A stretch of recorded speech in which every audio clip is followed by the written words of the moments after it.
Welcome to the Business Buyer Diaries. My name is Nathan Platter. I'm a full-time employee, and I bought a business. I did everything right, from finding the deal, handling all the due diligence on 63 opportunities, and ultimately bought a profitable gym. And boy, was I in for a big surprise as a new owner. I chronicled everything in real time, including the biggest wins to the stressful nights at 2 a.m. I'm sharing my journey without sugarcoating anything, so you don't make the same mistakes that I did. Here's today's episode. Hello. All right, well, it's been about a week since the last update, so here's where things are at. It's been kind of fun, interesting, probably more interesting than fun. But yesterday had the hearing for the meeting of the creditors. Basically what happens is you meet with your trustee, so someone who oversees your bankruptcy case, and figuring out like what to do with it. So like the judge, if you will, but it's not quite a judge, but they're the trustee.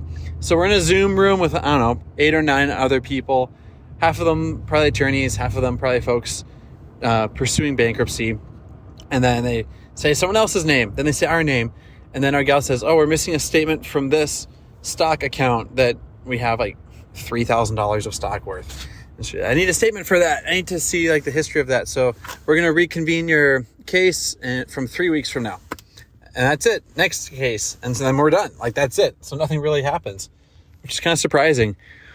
We've provided like 30 statements to them about different accounts over several months, and apparently one account that it's kind of surprising. And then what else? So that was it on that side. On the gym front, this is just kind of interesting. I'm more curious how this unfolds. So we closed the studio at the start of the month, and it was a surprise to everyone, corporate as well as the members. And unfortunately, that had to be that way since we needed to have our personal bankruptcy filed before it even makes sense to close a business. And so that's the order we did. And so corporate's been asking, for some help, some support on accessing the studio and whatnot. So I've been working with them on that. My lender asked for, the landlord contacts so that they could visit the property, start collecting and seizing assets, and then they'll probably like sell them or do something with liquidating them for cash. And so working with them on that. But anyhow, back to the story of the gym and how this has unfolded so far. So closed the gym at the start of the month in the first couple days.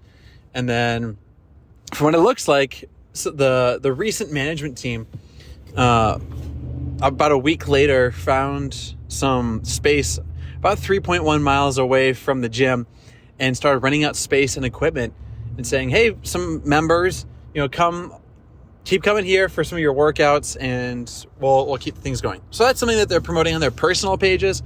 It's not something that they're using like business space for. So I didn't know about it, and that's fine. And so looking at just like snooping around and looking at their personal Facebook pages, it looks like about 30 or so, maybe more, members have transitioned away from the gym into this scrappy startup that the management team did. And that's great. That's honestly pretty cool. Like to have a plan B up and running so quickly. That's really fast, and that's not easy to do. And they did a really great job. They kicked ass. So really well done. And just looking at it, those were like some very committed long-time members.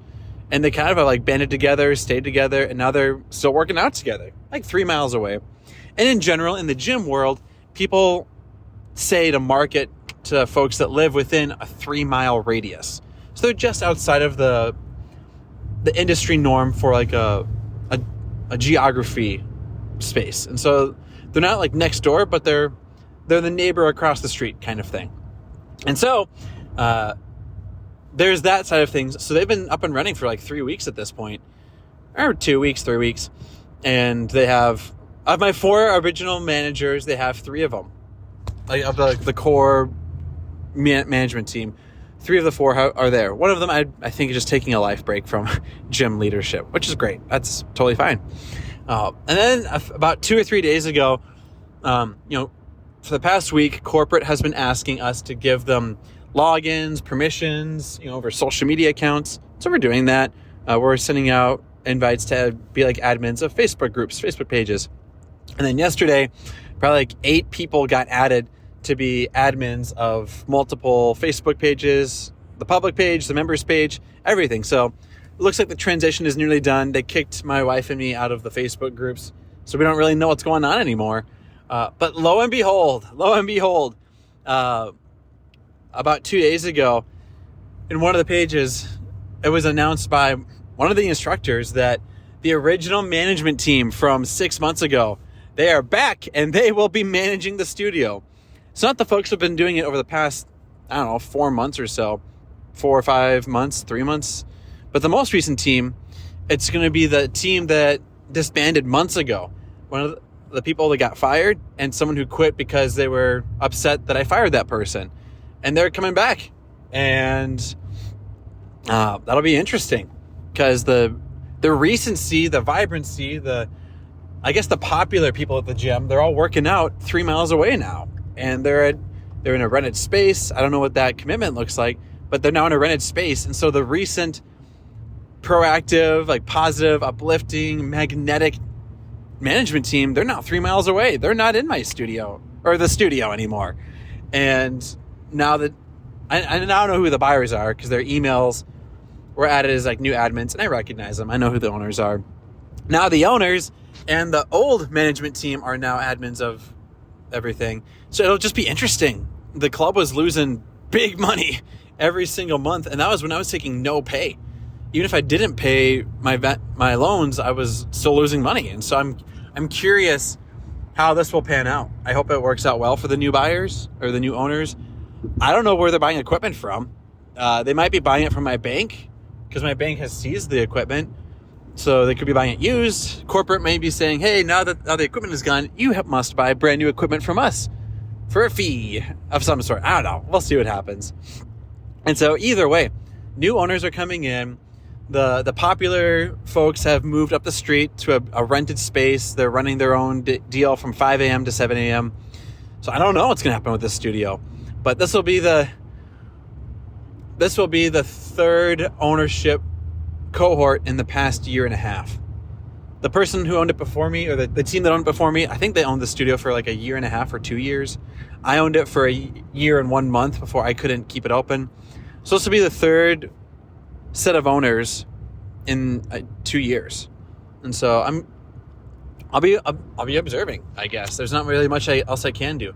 If folks ask me how to work with the members, how to work with corporate, how to work with the managers, the new ones or the old ones, it's not beneficial. It's not beneficial for me to be helpful. And it sounds bad because I'm a very helpful oriented person. But if I say something negative about corporate, something negative about managers, something negative about members, I don't want to be accused of damaging someone else's reputation, anything about them. So if there is negativeness associated towards any of those folks, I don't believe I should voice that. I need to keep it kind of vague the way that I have historically on here. If it's something positive and uplifting, then I can definitely say that. That's totally fine and allowed. But I'm not obligated to take those phone calls, respond to those texts, or handle those emails. I'm being cordial with corporate. They're asking the login for the Instagram page. How do we access the email blast tool? And that's all in the spreadsheet, so I can send them the spreadsheet and they're good to go. But if folks are asking hey, can you do a sit-down training session on how to work with our CRM platform? The best I can say is, well, no, I've had management teams. I've been an absentee owner. I don't know how that works. You'll have to reach out to them. Here's their contact info, their email, their phone number. I don't know. I know how 2 or 3 things work. And everything that I know how to work, other people know how to work. Corporate sent me a disenfranchisee letter stating that I'm not allowed to associate with the brand anymore or pretend like I'm an owner, which is fair. But they also said I'm obligated to give them aid and support and things, which I have so far. There's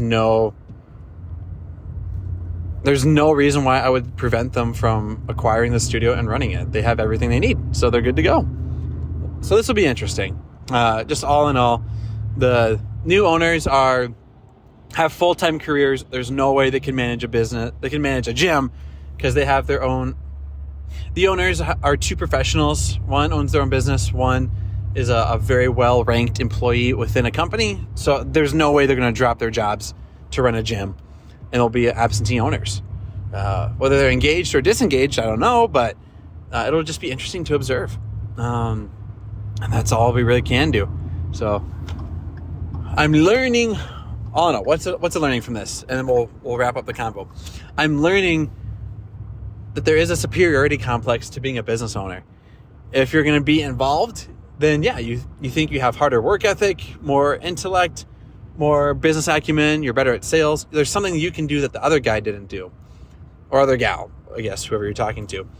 And the superiority complex I had is I thought I was better at sales. I thought I was better at marketing.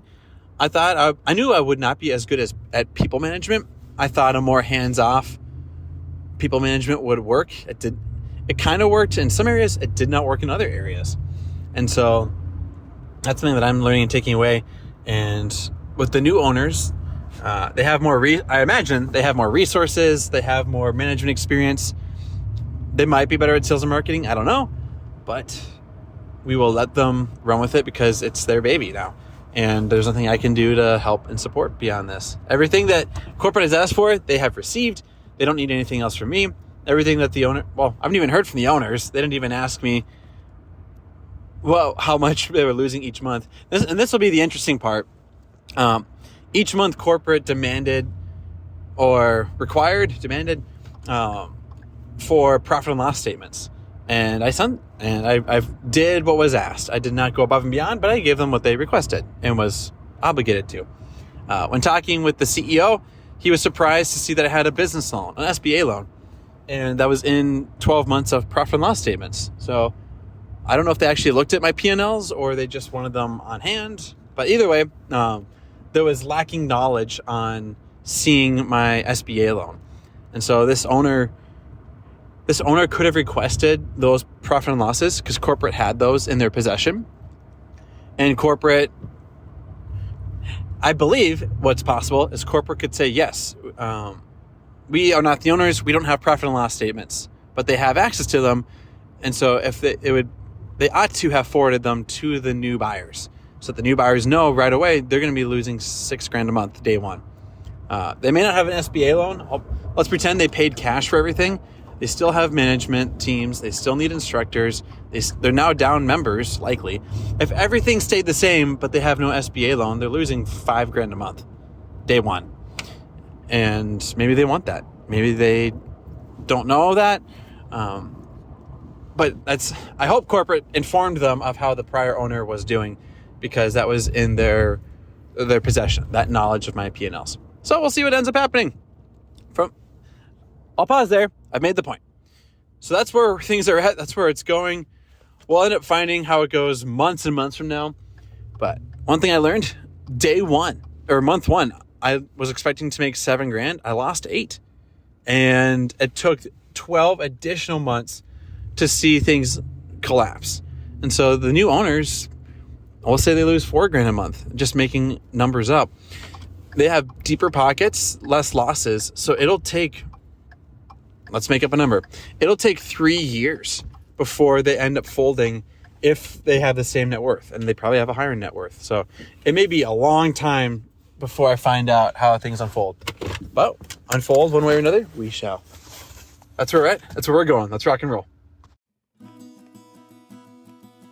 This has been another episode of the Business Buyer Diaries. Subscribe so you don't miss the next episode.